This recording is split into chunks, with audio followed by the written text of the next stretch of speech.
À l'écoute, exprimez-vous en toute liberté.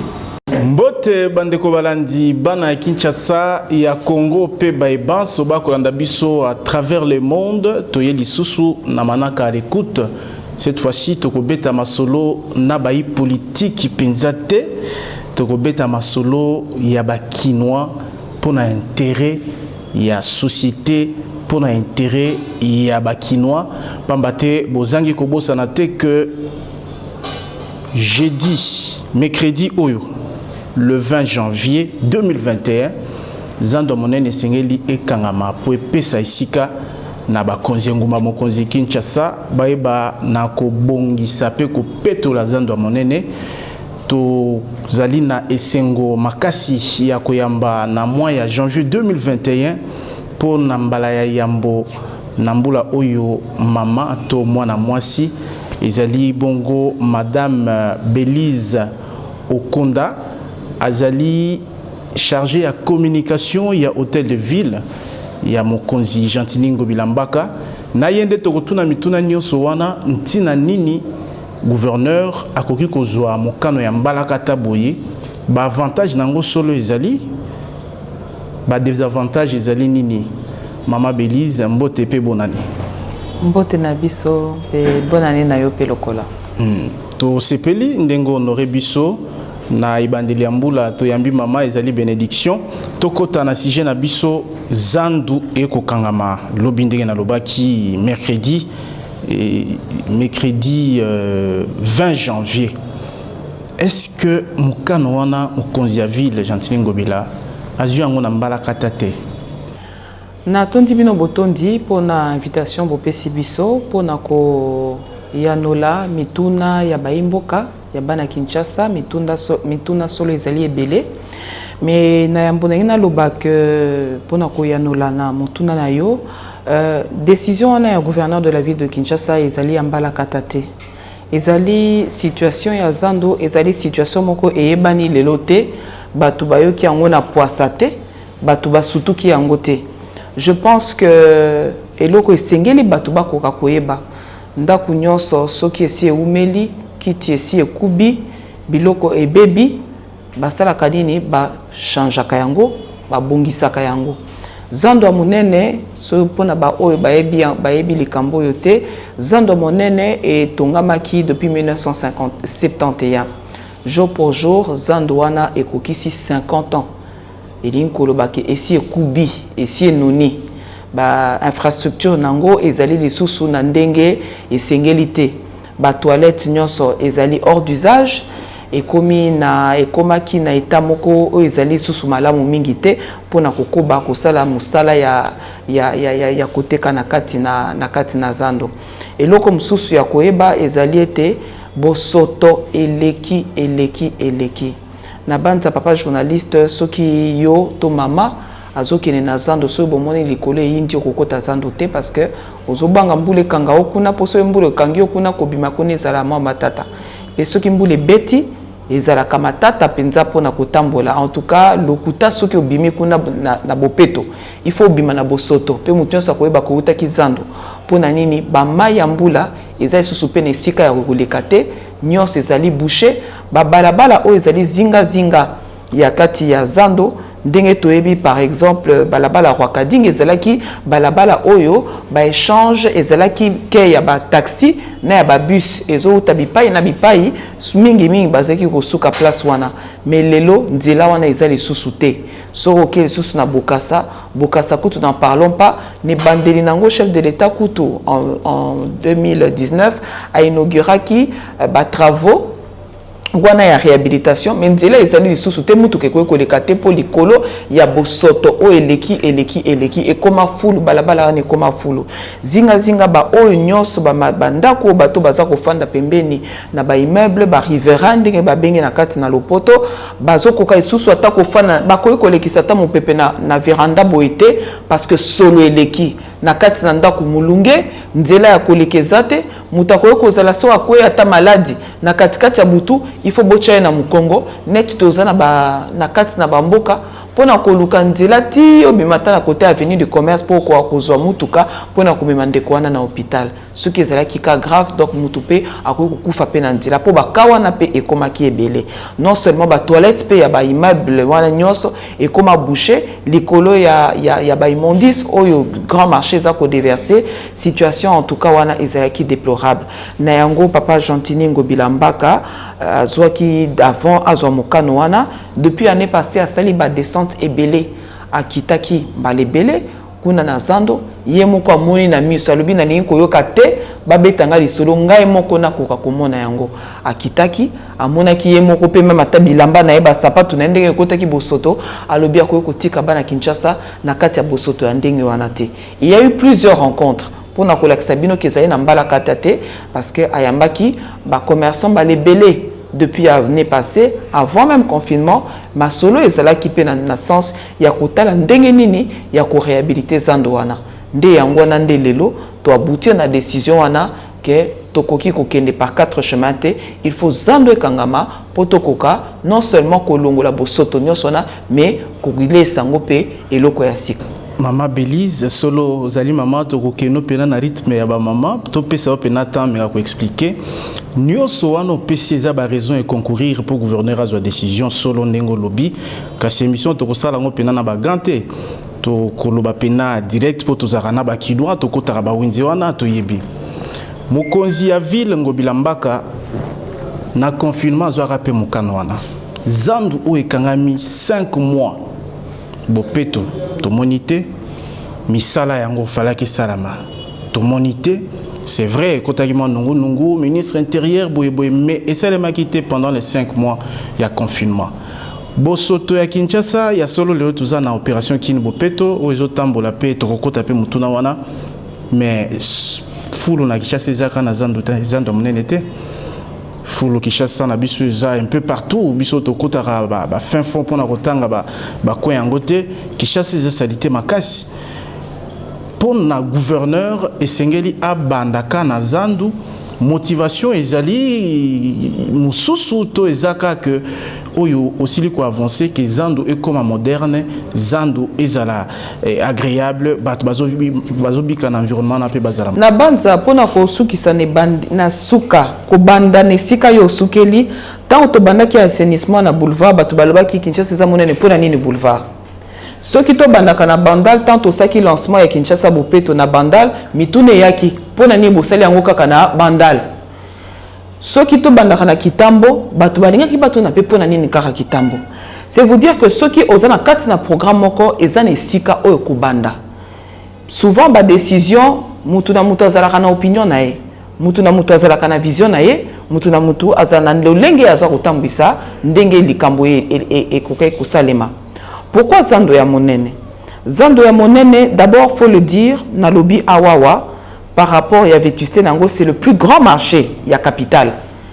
Pekala zando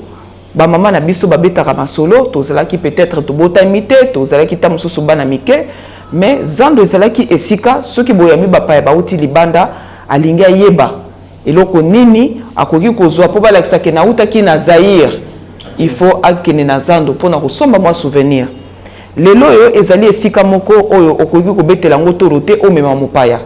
République démocratique du Congo ezo accéder na présidence de l'Union africaine.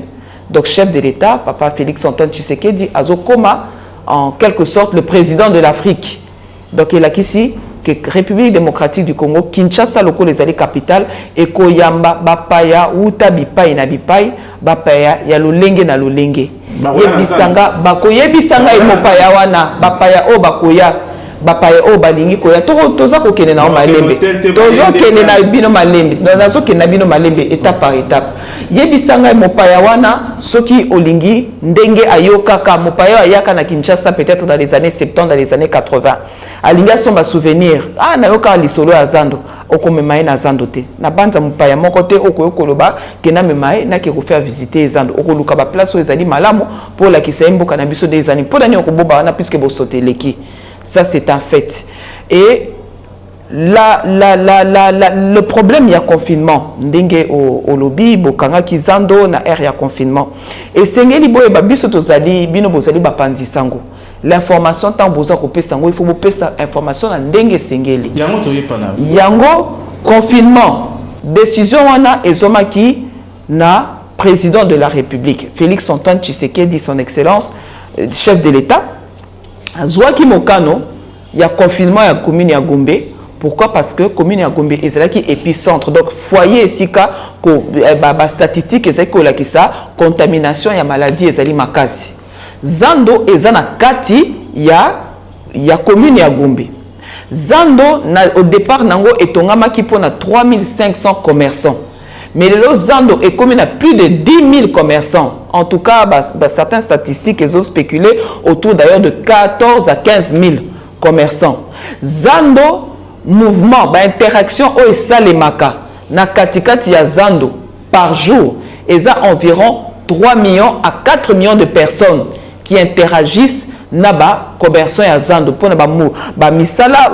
ba commerce eza ko s'exercer na niveau à Zando. Donc ça veut dire c'est déjà une très grande partie de la population de notre pays, presque le 1/3 de la population de la ville de Kinshasa pardon. Donc ezala qui important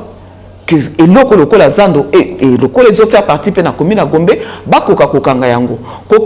pourquoi? Parce que maladie ezali mais kokanga yango ezala qui ko profiter pe na hôtel de ville parce que bosoto elekaki nde yango wana gouverneur de la ville de Kinshasa a l'obité to koko ba bongote il faut to koka kosala travaux d'assainissement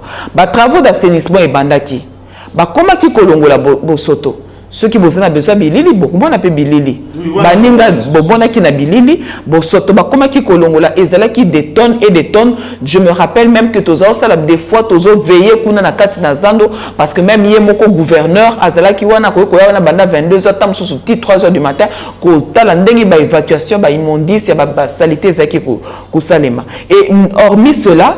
le fait que même ata ba toilette et comment hors d'usage ba mai nango isika ya kokeneza te ba faux septique ezali bouché donc monaki c'est là qu'est venue l'idée qu'il faut vraiment une réhabilitation de fond en comble et à grand marché. Mais qu'est-ce qui s'est fait après le confinement? Misala ya réhabilitation il y a assainissement et bandi et salemi en tout cas bo sauter koka kolongola banzele kangama kineti bokase zaki okangama circulation et zongi et fungwami banzele belé ba wenze musu tellement bo soto ba kim bo soto ba kena ba balabala misusu libosa mapango ya batu libosa ba immeuble batu ba sali ba wenze ba riverain ba komi ko ba enfin to komi quand même ko souffler en fait to komi quand même ko kotisa na mona ki kutu papa moko mutu kane alandi sango kuna côté ya commerce pe côté ya la police akomi ko kotisa mutu kane kutu na kati côté ya kwakading ko kotisa mutu kana kati na lopango nyonso ne fungama ki po ezaki misala o isalema ki parce que c'était énorme. Mais qu'est-ce qui s'est fait? Il y a eu de l'intoxication. Intoxication et kotaki makasi. Intoxication de tout part. Parce que ce bino batu bozali bapandi sango, biso défaut au biso bakinois tozala kanango, tolinga ko se nourrir na information, tolinga ko se nourrir na ba rumeur, tolinga ko se nourrir na ba information, ba radio trottoir. Ah bateki zando na bino. Ah bokozonga lisusu place onate. Celui botiki hôtel de ville c'est la musala, boro likufa banzala. Ah ceci c'est là. Oublions que l'hôtel de ville pendant que zando zaki fermé, confiné, hôtel de ville a qui ba précaution, a fungola ki ba zando na moi bepai na bipai pour permettre que ba commerçant à zando ba kende kozwa moi esika moi mesa na epoate kaka biloko na ye tokokoma na bosoto wana te ki azando ba koloba que ba futaka au moins tous les jours 300 francs je crois. C'est pour vous dire que avant fermeture il y a zando tous les jours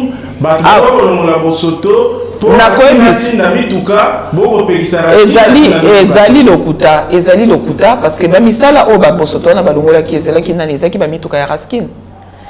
ezali entreprise ezo dépendre na hôtel de ville tango ba gomoko ba commerçant o bazala ki séduit na ba spéculation na ba intoxication ba bouki ba barrière o etiamaki baye ba s'installer ba se réinstaller ils ont pris d'assaut nde balobi na lopoto le grand marché. Et comme il est la loi de la jungle,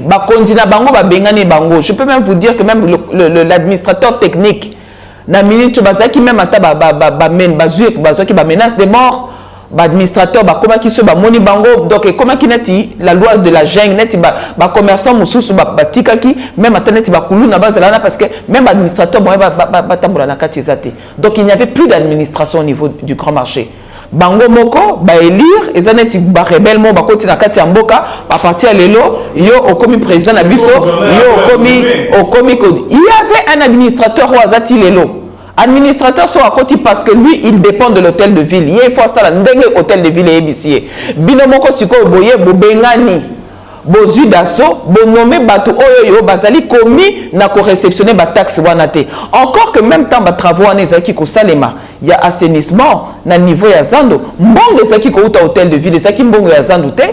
Pourquoi? Parce que gestion on les allés perdre de manche moussous parce que tous ans plus na actualité au tous ans c'est l'hôtel de ville qui a envoyé l'argent mais hôtel de ville a routine en bon aussi et pas du moment administrateur naïe babanine déjà ADT au moment où je vous parle à sur un lit d'hôpital parce que qui kobeta na maladie ba misusu moyen ba comment qui ko ba attaque de mort ba menace de mort ba menace na ba numéro na ba téléphone et que ça les masikoyo équipe oyo ba s'arroger le droit d'être les gestionnaires ya banini biso moko to gérer mais voilà ici katosuki nde ba misusu ta ba ko comprendre ba commerçant o quand même o ba ko comprendre que te to kosamaki nde ba ki inde tie pa gouverneur papa soko na kanda papa kanga kanda kangela bana kanda tina sukate tala ndenge zando ekomi tala état auto komi tala modèle ndenge komi papa il faut kaka opesa biso solution. La seule solution pour naïta ya zandouana ezo senga restructuration, ezo senga réhabilitation, ezo senga assainissement de fond en comble. Et d'ailleurs pour na parler na ba problème wana, naïbi sibino que administrateur bazali ko dépendre certes d'un hôtel de ville, mais ils ont une certaine gestion autonome d'une certaine façon. Gouverneur de la ville a outil ko signé arrêté portant création de la régie de la gestion des marchés urbains et municipaux. Régie wana et Rosanna directeur général et ça na directeur général a commis autorité de tutelle il y a ba marché nyonso au niveau ya Kinshasa ba marché urbain ba marché municipaux na ba administration nango cela c'est pour permettre ezali l'unité c'est pour mettre de l'ordre parce que chaque marché est tambolaté comme si on était dans la jungle il y a une autorité établie. Il faut qu'il y ait de l'ordre et un responsable qui est donc l'autorité de tutelle qui est donc cette régie qui va ekozalawana pour la coacha ordre pour na koyeba ndenge nini makambo ba gestion bozo lo bawana ki bazo futa ba taxe parce que ba commerçant ba futa ba 300 na bango mais ba yebi esika ba 300 na bango ezaki ko kenete ba yebi na bana na poche na ezaki ko kenete ba zaki certes ba zaki ko futa mais ezaki ko kende wapi parce que la preuve en est que ba ils m'ont dit c'est comme belé mbongo wana ezaki ko sala musala te pour raskine sala. Le fonctionnement ya Raskin et Zalaka, ba taxe wana, ba déversa kango na niveau ya Raskin pour permettre Raskin et tia carburant na ba mitukane et kokakotinda. Tant Raskin a du carburant te, ba taxe wana futamité, ta Raskin a kotina misala ba camion na e, ndenge nini parce que Raskin n'est pas seulement commis au nettoyage de la salubrité na niveau à grand marché, ezali à niveau ya ville mobimba. Pour percevoir statistique certes cause à la approximatif il y a effectif aux anakati zandu ba commerçants ba passants bateau bayar kosomba et consort est-ce que gouverneur ya ville Jean-Tini Ngobila a réalisé qui pena ampleur il y a décision oyo dans la mesure où zandu ezali la plus grande entreprise ya Congo Mobimba dans s'il faut kotanga ba nombre il y a des agents, des commerçants qui fonctionnent. Pour Tangeli Bisso, 10 000 voire plus. Il y a des bateaux qui fonctionnent tous les jours et plus de 3 millions de personnes qui pour une activité. Ampleur, il y a des décisions qui sont qui ango et Mutuna Oekolandawana, Ezali, marché où tu colobes la calamité awa. Ezali, na capacité de contenir les qui sur Zando solo Mama Belize. Papa, il faut singeli batuwa kokakoye ba vous savez tant que tozo linga eloko ya malamu na bomo na biso eloko nyonso senga ka sacrifice tant tozaki ko kende classe il faut se réveiller au lamukana 5h du matin et ça sacrifice il faut kotanga pour ça l'interrogation pour kokakomata il faut ça l'examen donc eloko nyonso pona ko kende liboso esengaka sacrifice, esengaka mutu abima na ndenge balobi na lopoto, sortir de sa zone de confort. Sacrifice, sans sacrifice, il n'y a pas d'émergence, il n'y a pas d'évolution, il n'y a pas de développement. Si il faut kaka tozala kaka assis na kati sa zone de confort na biso et kozala pas sito koka kokene liboso. Donc décision au gouverneur de la ville azui, c'est une décision d'état au ezo senga sacrifice même pour na yonanga. Parce que bien sûr, les commerçants, les bakendaka mikolo nyonso bazoteka, mais yo pe mutokota kuna osana besoin pe ya kosenga eloko, kosomba pe eloko. Et ça peut-être mutu mususa mais ça na kokende nga biloko na na somba kaka na zando. Donc ezo senga sacrifice à tous les niveaux. Sacrifice sacrifice à tous les niveaux. Dans le marché à 300 personnes. Il y a 300 personnes Isaïa 300 personnes parce que eloko na kosenga caméra na bino et ko tambola na bakati na marché wana. Déjà rien que ba 4 marchés wana ezo englobé près de 9000 commerçants parce que par marché ils ont en moyenne 2000. En moyenne, je dis bien en moyenne, 2000 commerçants. Naitaga, et puis Naitaga, na Kabinda, na Rai, na Kalembelembe. Ils ont en moyenne 2000. Et comment ça se passe? Normalement, chaque pavillon, bah, c'est un responsable d'un pavillon na bango. Commerçant oyo a yebani na niveau ya zando, azali répertorié. Les loso bengi responsable ya pavillon 5, combien de commerçants a autant nombre de commerçants au bazali. Ba o wana s'approcha qui déjà pembeni ba responsable ba pavillon na ngonga o soko okei otala ba mususu bazokota déjà bazoso déjà bisika na bango ofele na ba o ba kokokate parce qu'il y a un surnombre au niveau de il y a grand marché ba o ba kokokate. L'hôtel de ville a prévu à ce que bazala accepter dans le marché aux années existants. Net c'est le marché de la liberté, marché à Matete, marché à Gambela, le marché wana ba koka kokota en entendant que ba travaux et koka salema. To sepeli ko yambayo mama parce que bino bolimbolelaka moi malamu puis tango bokoloba botala kapenza société. Na bi ke nazandu ba mama mingi de bazoteka oyo ozali na intérêt ya kobundela certainement le fait ya kozala mama mais mingi ba ko réclamer ndengo lobia wa marché ba kokota yo fele mais babi ceux qui 60 cm ceux qui 1 mètre au ba kopesa na ba wenze secondaire ou bien ya secours au gouverneur Ngobila Gentini aibi ko sala ba ko somba ba ko senga $100 mais yo lobi au fele ezali au fele mutu oyo nyonso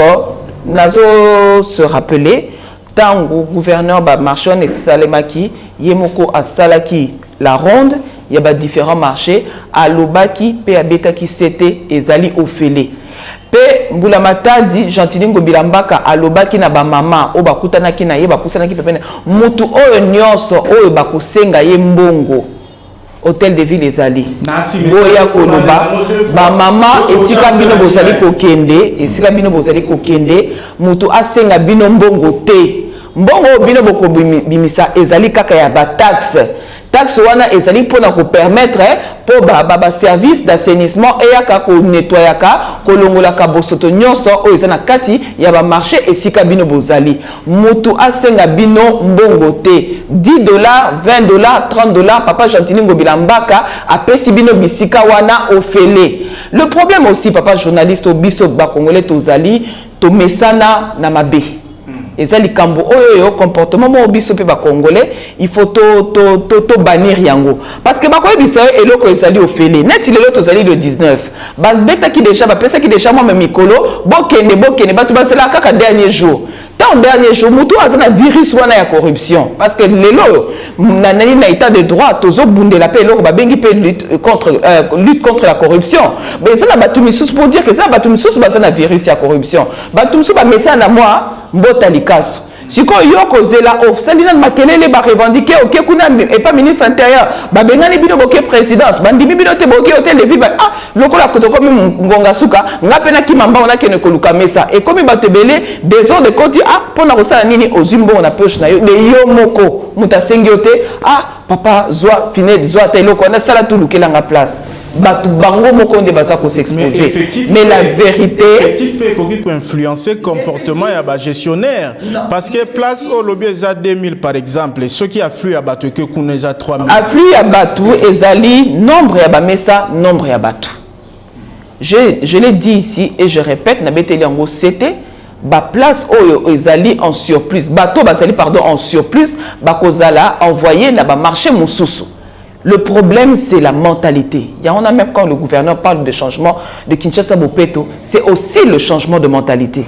Nous devons changer de mentalité. Il faut tout bon la paix, makanisi na biso. Makanisi wana ya kozela kaka ba dernière minute. Makanisi wana ya koluka kaka ba kosala ba trouble. Makanisi wana ya koluka kaka ko pesa rabota likasu ezali ba mentalité moko o biso mutu na mutu asa l'effort pour na ko bannir yango. Parce que une chose est vraie, muta ko telema akotika la libanda azalité. Ola kokokana kalembele mbete akokene na itaga okene akokana itaga te akokene na kabinda ola kabinda te na 24 so na 24 te akokene na marché de la liberté akokene ba marché nyonso. Et en même temps j'annonce ici que l'hôtel de ville azo continue les sous il y a encore ba site bi balé o kozala très bientôt opérationnel au torope ça fait message à travers ba médias. Très bien, je crois que message au torope ça bo temps. Il y a que ça la promotion, il y a que véhiculer information qui est wenze comme na kalembelembe et comme na rail et comme et ça ba bisika oye bana depuis année passée Congo central bien bandundu na kuilukuna auti aya kosomba baketch na ye awa aya kosomba biloko ne na zandu. Est-ce que mukola ko ya zandu eza susu awate komi ba pipa yoana musala kasi ya bino ba pandisa ngwende yango wana pour biso hôtel de ville to pesi bino information et c'est ngena bino ba pandisango plutôt que ba pandisango ou plutôt que ba tusuba zalana pona ko intoxiquer mais bon et des populations parce que ça peut musala pe ya ba pandisango parce que yo siko papa journaliste oza siko on information. C'est à vous, il y a qu'à relayer information aux une source que voilà, yo mutoza a besoin. Il y a qu'à sommer loko boye ou na uta Congo central na kokene sika boye to na kokene sika boye. Ezali musala information telle de ville et PC information na ba pandisango ndenge langage lingala nango eza koloba ba pandi pesa ngo pa la bato. Très bien, mais c'est vrai. Zandu kotongango ko bongisango ko moderniser ezelo kwa malamu. Mais plan ya zandu eza wapi oya sika obunyo bolingo sala misolo oyo ko concourir et outil wapi. Deuxièmement, dire à ba travaux eza nini parce que bat musuba ko mona ka que ngobila lokola yepe azui bokonzi ya ville ya Kinshasa et sengeli yepe à vivre pour beaucoup ta kinde to yoka contrat moko ya 25 ans ba signana libanais moko atonga ba biloko nae. Alors le temps que ya banda récupérer mbongo bato ba signer peut-être balia ki pe mwandambu ngobila pe a fois lukali apo yepe bokonzi pe sameli wana biso na Kinshasa to lobaki to ko simba gante. Et oui, et il faudrait que boyeba d'abord gouverneur Gentini ngobila ye ko lukambo na hôtel de ville te bato baebi ki ngobila baebi na lingi kokota na ba détail te bato bayebi ngobila bayebi qui ngobila bayebi qui ngobila na lingi 12 millions pour la session extraordinaire na lingi kokota na ba détail te na lingi kokota détail te parce que bato bayebi qui ngobila donc ayeko lukambo na nini te. Ce contrat wana ezali contrat moko d'ailleurs ezaki signé na prédécesseur na été ezaki signé avant, je pense à l'époque avant même le ministre le gouverneur Kimbembe et d'ailleurs nalandaka le ministre José Makila à l'époque azaka ministre ya ITPR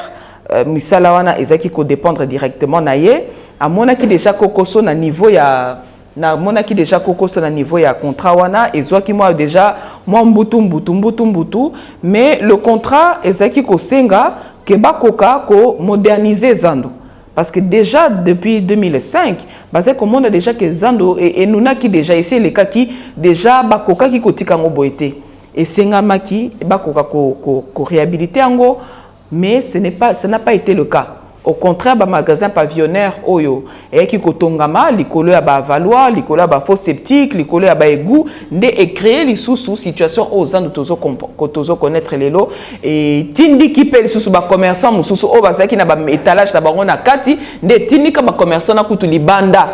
basa bakomisa balabala bakomisa ngo wenze parce que bisika ba étalage ta bango ezalaki ndesika batonga ba magasin o ezaki ko profiter pe na bango te na banza bato ba ebi vraiment histoire ya Zando baza bato bazoloba en tout cas c'est une décision courageuse et salvatrice pour la population parce que ezali pour na bonheur ya bato nyonso donc esengeli na biso to comprendre que likambwana ezali pour na bien-être ya population na biso to éviter la population na biso lobi ba maladie et ya kobima kili peut to continuer kaka na ba état moko et ça quand même soni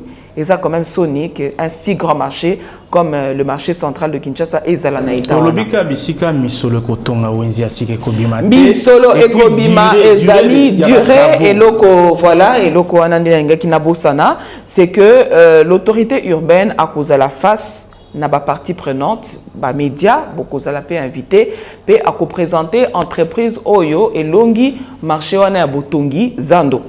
marché wana ndenge salemaka à chaque fois quand il y a maître d'ouvrage moko azali connu à salaka discours naie liboso ya population voilà ngai société songolo pakala ne na kotonga yango na durée boye misolo nangai et misolo et uzala na hauteur il y a durée boye na ngonga wana ndele bokoyeba ba détail wana nyoso et c'est dans quelques jours ici mokondi ya ngumba Kinshasa a kopesa ba information na bana ya Kinshasa mais en tout cas le délai d'exécution il y a des travaux et kozala ce qu'il faut retenir et vous en a délai moko raisonnable mais beaucoup et bango na mikoleza koya réponse on est très politique raisonnable pour bateau bako sala déjà ba qualité que soki na kena wenza kabinda je peux prendre autant de mois pour nazonga et kozala bango moi kokoso mais olobi que mokonzi ya ville a kozala représenter partenaire wana lingolo ba que Jantiningo bila ye respecta ka loi na o etali passation ba marché il y a toute une direction à passation des marchés à niveau hôtel de ville. Pourquoi pas? Il y a toute une direction et direction Mobimba. Donc, Bisso, en tout cas, c'est les normes. Ça fait 2 fois, Nazandu Oyo Bandeko Basali marche à protestation. L'autre fois même, Sechaki, pavillon, Bokoteka, Basali marche. Et ça l'a rappelé moi, Makel, pour penser à Bango, policier. Ce qui n'a zongi l'issue dans le moment de confinement, Mouboulou et Salema pour protester décision ya gouverneur et même Moutoumoko na kufa je sais pas ce qu'on kufa pena mais azwaki masasi na ba désordre wana si pas akoyaki na libulu makamoko ya bongo comment hôtel de ville azali ko gérer moment oyo parce que même décision et produit qui est fait moko moi malamoté sous le confinement. Comment vous avez à disposition il y a que gérer et la réaction il y a bateki. Vous savez, papa journaliste, la sécurité des biens et des personnes ils ont revenu à la police Nabiso, le commissariat provincial Ezali, et la population est singeli et baque tous ali na étape na période moko très particulière. Le président de la République a joué une série de décisions. Il y a des restrictions par rapport, il y a deuxième vague où il y a maladie, il y a coronavirus. Parmi les restrictions,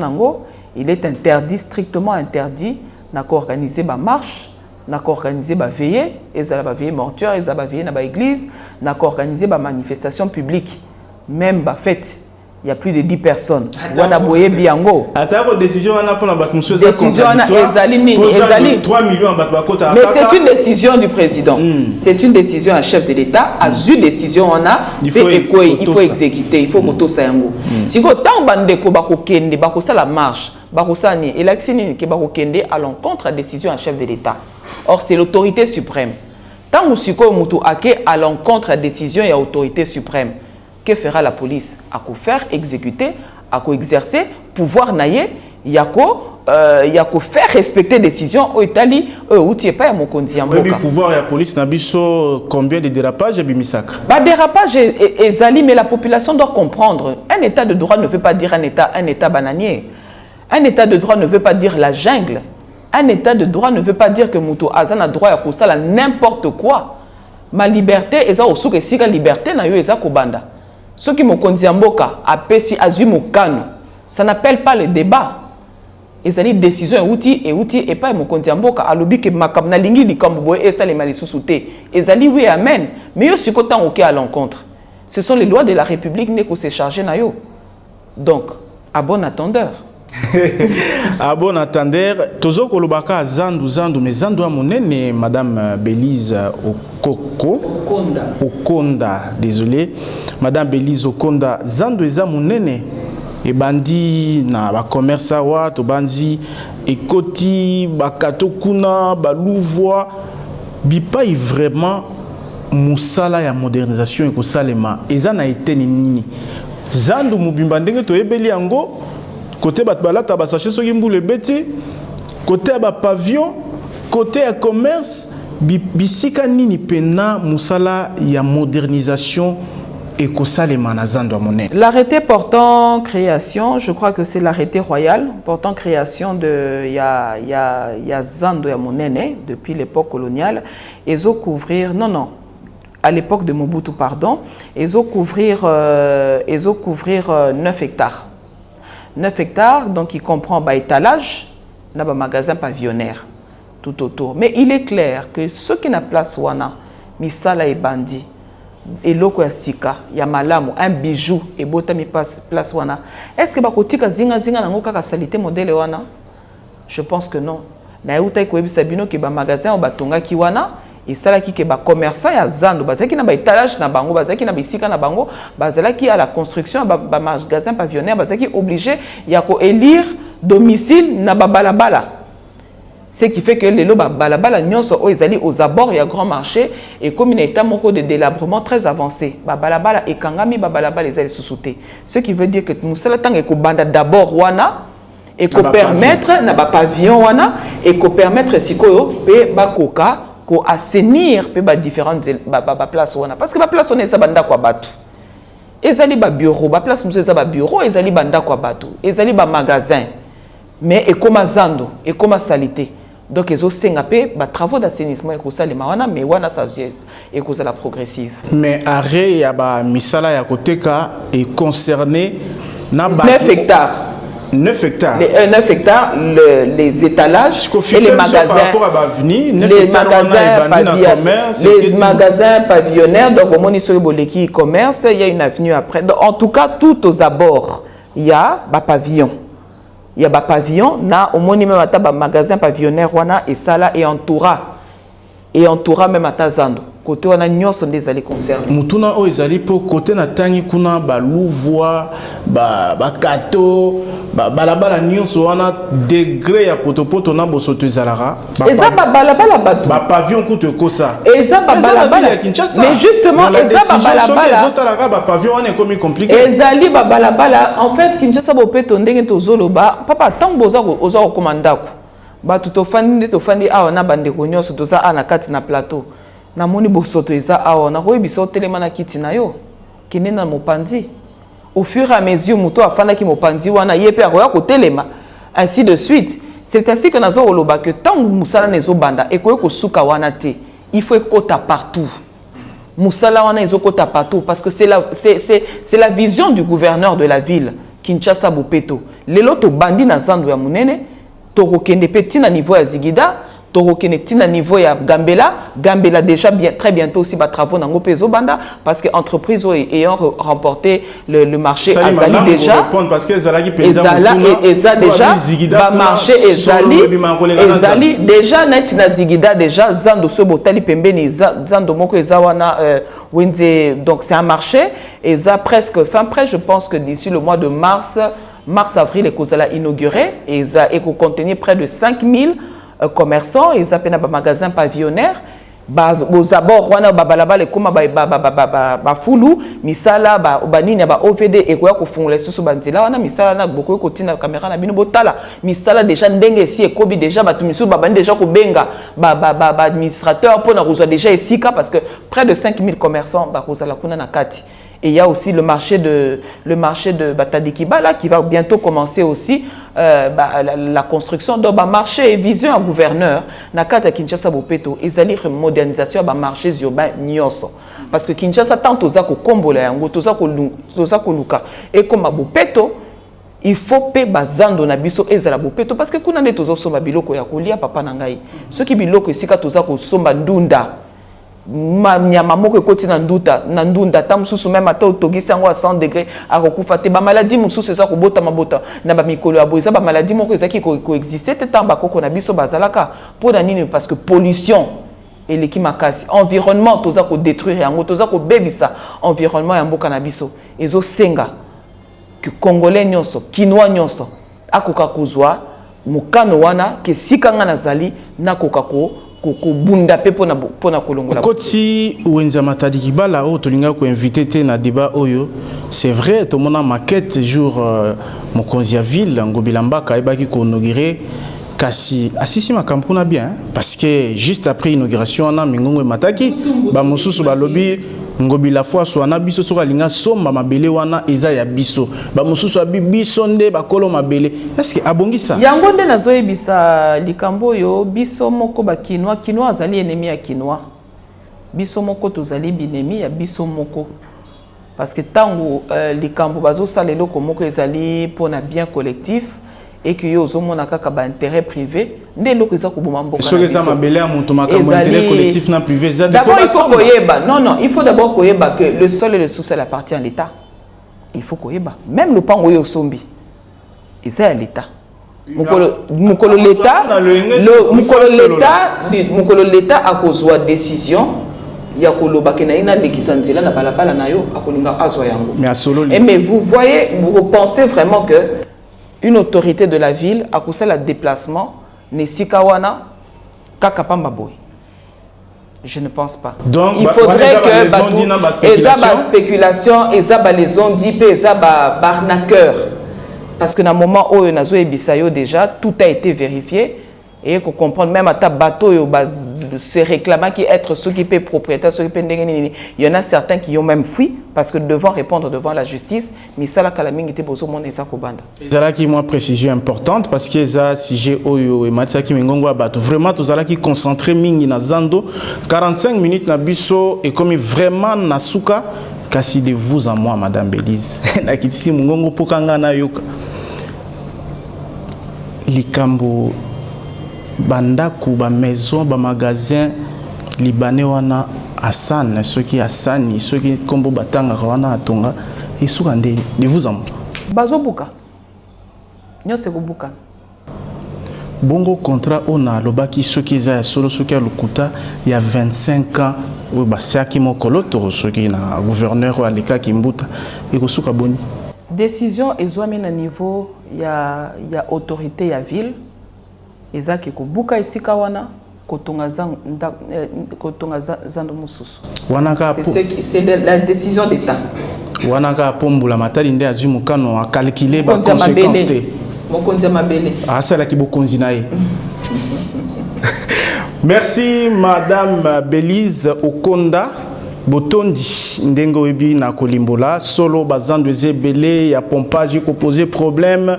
ya matete kuna bo réussir mwandambu mais bazando oza na kokoso eza mingi tozala ki focaliser na zando ya monene pambate décision ezokota déjà en vigueur le 20 toropesa o maloba suka pour na ko pesa message à la fois ya kimia et puis il y a espoir attaque dire l'espoir ango tozala nango et banité ya ba travaux voilà na tondi bino botondi eloko na koyebisa ba mama na biso azando ba papa na biso azando bana Kinshasa likambo eza kosalema oyo na niveau ya azando ezali boyeba ete d'abord papa Gentini Ngobilambaka alingi biso mingi alingi bino mingi likambo oyo ya kobongisa azando ezali mingi pe par katikati na bino ba sengaki réhabilitation en azando pour bozaki ko lisusu te to mona ki peme ata bato bakola na kati ya ba commune wana ba pembeni zinga ya azando bazaki ko se retrouver lisusu te batu misusu ba kenda ba 40 ans na ba poto bazongi bazo reconnaître lisusu ba quartier na bango te esengeli to yeba ete ke Kinshasa na biso ezo senga elata lele ya sika ezo senga effort ya biso nyonso to ndima sacrifice wana. Na lopoto balobaka, on ne peut pas avoir d'omelette sans casser les œufs. Ezali sacrifice, boyoka bozala l'écoute na oyo hôtel de ville azali kosala ba oyo bazwi ba place te na kati ya bazando na ba wenze ya mike oyo etongami bakoka kupusa na pembeni ya bazando ba wenze oyo ezali zinga même ata ya ba quartier na bino na ba liberté pour permettre hôtel de ville akoka kosilisa misala bo sepela boya kosepela na musala oyo yo ekosalema po na biso na ba génération nyonso ekotikala na sima na biso. Botondi Madame Bélise Okonda na bandeli ozali chargé à communication ya hôtel de ville yondo kosunga mokonzi ngumba mokonzi Kinshasa Ngobilambaka ya kotalisa makanisi na ye misala nyonso akosala po bakinoa bamona metobanzi ete babongisi malamu na vice premier ministre intérieur pour le bisusu makambo indate wana Kinshasa. Eloko wana ezali susu te. Botondi bandeko ndenge mama Bélise Okonda mobianga na biso asili komanyola solo tozali na posa ya kobika pe na mwa confort ndenge to mona ka bandeko bakendaka Dubaï bakendaka Chine bakendaka un peu partout ata na zandu ya baninga kokanga photo a pepa na biso koma lolenge wana ekozala malamu kasi tozala peka liso ya kufungwama na bakonzi oya biso po mayeba lobi ekokisama po na bolamu ya peuple totondi bino botondi na ndenge bolanda ki biso bokolanda émission na Saint-Bédiji bokolanda yango na Donja télévision na Familia puis na site internet na biso na chaîne YouTube na biso o bomesana kolanda biso totondi équipe technique na rédactionnel Guy Mabungu, Pepe Sala, Fabrice Bengo Gelor Tawaba, Armar Makika, Bob Togia, mon ami de tous les temps, Yepe assisté Bisso, Mani, Yepa Zaraki Longona Bisso, Ponako Pesa Maboko, émission Otoyambaki, Mama ya Yambo, l'année 2021, et Longa, Botika Nakimia, Totondi Bissous Botondi, Madame Bélise Okonda. Merci. Au revoir.